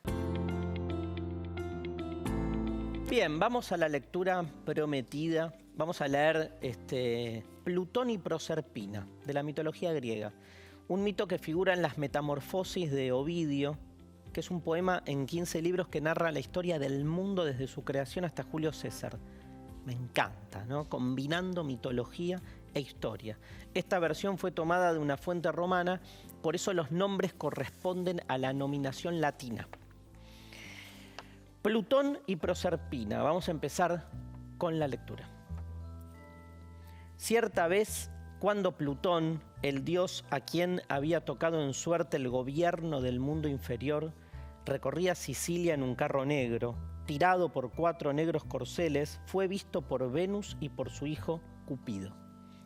«Oh, hijo, tú, que eres mi fortaleza», lo increpó Venus, «toma ya las armas que te dan la victoria sobre mortales y dioses y dispara tu aguzada flecha en el corazón del dios de los mundos subterráneos. ¿Por qué dejar que Plutón escape de nuestro dominio? Los poderes del amor están siendo despreciados en el cielo. Mira a Minerva, a Diana, la cazadora, que se jactan las dos de su eterna virginidad. Y ahora es la hija de Júpiter y Ceres, Proserpina. Si la dejáramos, también ella seguiría ese camino. Vamos, Cupido, apunta tus flechas al corazón de Plutón y que se una a Proserpina en matrimonio». Cupido no respondió con palabras, sacó la más aguda de sus flechas, la más segura, la enganchó en la tensa cuerda y estiró el arco. Certera se clavó en el pecho del dios de las mansiones subterráneas. Existe un lago profundo donde se oye el canto de los cisnes. Un cordón de árboles como una corona trenzada rodea sus aguas y con un velo de hojas temblorosas niega el calor del mediodía. La brisa sopla fresca entre las ramas. El húmedo suelo está sembrado de flores lilas. Es un lugar único, sin duda, pues la primavera jamás lo abandona. Un día Proserpina fue hasta aquel paraje a recoger lirios blancos y dulces violetas. Estaba llenando su canasto con entusiasmo lentamente mientras disfrutaba del aire perfumado. Entonces apareció Plutón. La vio, la deseó y se la llevó. Así es el apuro del amor repentino. Proserpina, aterrada, gritó. Llamó a su madre y a todas sus amigas. En su desesperación se le desgarró el vestido y todas las flores que llevaba en el regazo cayeron atropelladamente al suelo. Pero Plutón no reparó en nada, embelesado, miró a su amada y la subió al carro negro de negros corceles. Cruzaron lagos profundos y otros sulfurosos. En el camino a las mansiones subterráneas llegaron hasta un estanque con forma de luna. Plutón quiso atravesarlo sin importarle los derechos de la ninfa Cíane, que era dueña y señora de aquellas aguas. Pero la ninfa había visto acercarse al rey de las tinieblas. También había observado el miedo en las facciones de Proserpina. Y valerosamente se interpuso en el camino. «No sigas adelante», dijo Cíane a Plutón. «No te conviertas en yerno de Ceres, tu propia hermana, por la fuerza. Es mejor lograr la ayuda de una madre que arrebatarle a su hija. ¿Acaso no te atreves a enamorarla con dulces palabras? Ese es el camino propio del amor, no el terror que has escogido». Y para dar más fuerza a sus palabras, Cíane estiró sus brazos y le impidió el paso. Ilusa de ella, creyó que sus delgados miembros detendrían la loca carrera del dios enamorado. Plutón se enfureció y animó a sus corceles al tiempo que lanzaba su cetro real hacia el estanque. La tierra conmocionada le cedió el paso, las aguas se abrieron y el carro de Plutón avanzó y penetró en el interior de la tierra. Sobre el estanque quedó Cíane llorando desconsolada por la virgen que había sido robada frente a sus ojos, por sus propios derechos pisoteados. Una herida de profundo resentimiento se abrió en su pecho mientras las lágrimas brotaban de él. Enseguida sus miembros languidecieron, sus huesos comenzaron a encorvarse, sus uñas se ablandaron. Sus cabellos azules, dedos, piernas y pies se disolvieron dentro de la fuente. Un instante más muy breve y sus miembros ya se habían convertido en olas. Entonces los hombros y la espalda, luego el pecho y los costados se disolvieron en remolinos. Ella estaba en plena transformación, pero ya el agua llenaba lentamente sus venas. Agua en lugar de sangre viviente, y nada que una mano pudiera tomar quedó sobre la superficie tranquila del estanque. Sigue, pero en una próxima emisión de Seguimos Educando.